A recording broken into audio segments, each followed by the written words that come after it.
नमस्कार दोस्तों, welcome in RPC only YouTube channel. दोस्तों, रिट पेपर लीक मामले की जांच कर रही एसओजी टीम के द्वारा रिट परीक्षा को लेकर एक के बाद एक बड़े खुलासे हो रहे हैं। ये पेपर शिक्षा संकुल से ही आउट हुआ। इस पेपर को आउट करके इसकी जेरोक्स निकाल के इसे करोड़ों रुपए में बेचा गया।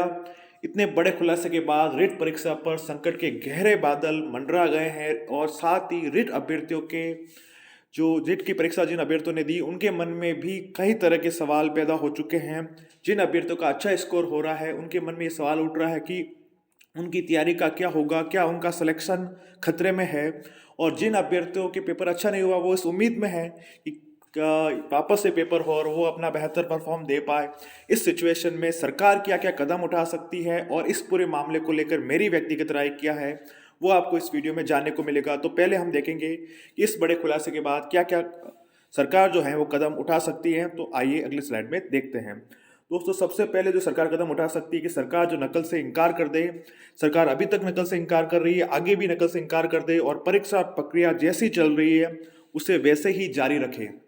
लेकिन दोस्तों, एसओजी के इतने बड़े खुलासे के बाद ये संभावना होनी मुझे तो पॉसिबल नहीं लगती, क्योंकि दो तीन कारण है इसके पीछे। एक तो बहुत बड़े खुलासे हैं, फैक्ट के साथ खुलासे। सरकार इनकार कर भी देती तो हाईकोर्ट से जरूर इस परीक्षा पे किसी न किसी प्रकार का दबाव आएगा सरकार पे। विपक्ष भी इस मामले को उठाएगा। श्री विकास जाखड़ तो इस मामले को कंटिन्यू उठा ही रहे हैं और अगला वर्ष चुनावी वर्ष है तो सरकार पे दबाव पड़ेगा। सरकार इतना बड़ा रिस्क शायद ही लेगी।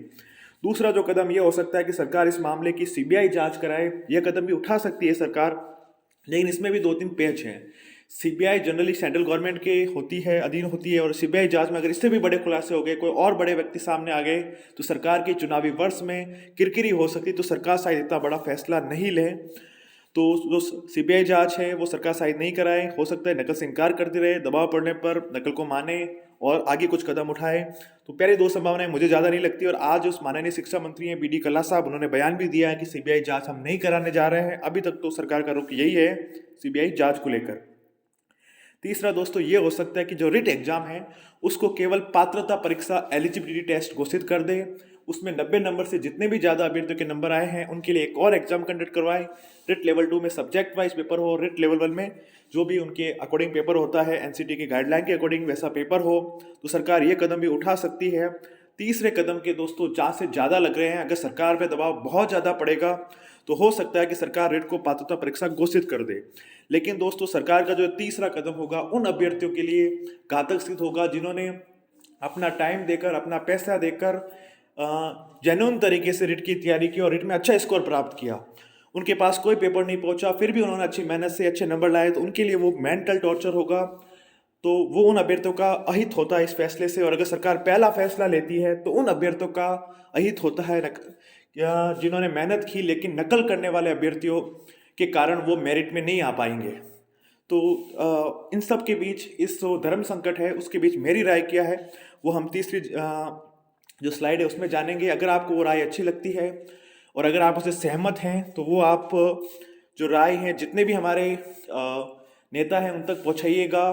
चाहे उपेंद्र यादव हो, बेरोजगारों के नेता, उनको मैंने भी अपनी राय भेजी है, आप भी भेज सकते हैं। और अगर आपको उसमें कुछ संशोधन लगता है तो भी आपके विचारों का सदैव सम्मान है। दोस्तों, मेरी राय यह है कि रिट परीक्षा को पात्रता परीक्षा एटलीस्ट इस परीक्षा से घोषित नहीं करें। अगली बार से जरूर घोषित करें, लेकिन इस रिट को पात्रता परीक्षा घोषित नहीं करें, क्योंकि रिट की काफ़ी सीरियस तैयारी की गई लोगों के द्वारा। काफ़ी लंबा इंतजार उन्होंने किया, लगभग एक एक साल तक लोग इस परीक्षा में लगे रहे। और दोस्तों, दूसरा जो मेरा सुझाव है कि लेवल फर्स्ट की भर्ती प्रक्रिया को ना रोका जाए। जो भी पेपर आउट की बातें आ रही है उसमें अधिकांशतया लेवल 2 के मामले हैं, तो लेवल फर्स्ट की जो भर्ती प्रक्रिया उसको नहीं रोकी जाए, क्योंकि पहली से 5 तक की शिक्षा वैसे भी कोविड के कारण काफ़ी सफ़र कर रही है। अगर इसको उसमें टीचर समय पर नहीं पहुंचते तो ये पढ़ाई और ज़्यादा डिले करेगी और उन अभ्यर्थियों का ज़्यादा कोई कसूर भी नहीं है, वो लेवल 2 के साथ क्यों पिसे। तीसरा दोस्तों, इस संबंध में मेरी जो राय है कि लेवल 2 में क्या करें कि जो भर्ती प्रक्रिया चली रही है और जो फॉर्म भरे जा रहे हैं उसके बाद सब्जेक्ट वाइज प्रत्येक जो कैटेगरी है उसमें 10 गुना अभ्यर्थियों को पास कर दिया जाए। सब्जेक्ट वाइज, कैटेगरी वाइज 10 गुना अभ्यर्थियों को पास कर दिया जाए। इन अभ्यर्थियों को वापस से विषयवार एग्जाम हो, जैसे रिट लेवल 2 की बात कर रहा हूँ। जैसे अगर इंग्लिश की पोस्ट है, सपोज 4,000 के करीब पोस्ट है, तो आप 10 गुना के करीब जो अभ्यर्थी हैं, 4 लाख के करीब अभ्यर्थी जो होंगे, सॉरी 4,000 है, 40,000 के करीब जो अभ्यर्थी है उनको पास कर दीजिए। इसमें क्या होगा दोस्तों, उस 10 गुना में वो अभ्यर्थी भी आ जाएंगे जिन्होंने जेन्युइन तरीके से तैयारी की है, और वो अभ्यर्थी भी आ जाएंगे, अगर नकल हुई है बड़े स्तर पर तो वो अभ्यर्थी भी आ जाएंगे जो नकल से ज़्यादा नंबर लेके आए हैं। फिर ये 10 गुना अभ्यर्थी होंगे, इनकी स्ट्रिक्टली वापस से एग्जाम होगा 40,000 लोगों का, या फिर जो भी 10 गुना अगर 14,000 की पोस्टों के हिसाब से माना जाए तो लगभग आप मान सकते हैं 1,40,000, ज़्यादा से ज़्यादा 2 लाख के करीब अभ्यर्थी पास होंगे। उनके एग्जाम करवाना, संभाग स्तर पे एग्जाम करवाना और नकल रहित एग्जाम कराना आसान होगा, और इससे गुणवत्ता भी सुनिश्चित होगी। अभ्यर्थियों का जो जेन्युइन अभ्यर्थी है उनका भी कम से कम नुकसान होगा, पूरा थोड़ा बहुत नुकसान तो होगा लेकिन कम से कम नुकसान होगा। तो ये मेरा सुझाव है, अगर आप इससे सहमत हैं तो इस वीडियो को लाइक कीजिएगा, शेयर कीजिएगा, और ये सुझाव आप अपने जनप्रतिनिधियों तक जिस माध्यम से भी पहुंचा सकते हैं। इस वीडियो में इतना ही। इस वीडियो को देखने के लिए, सुनने के लिए आप सभी दोस्तों का बहुत बहुत आभार, बहुत बहुत धन्यवाद।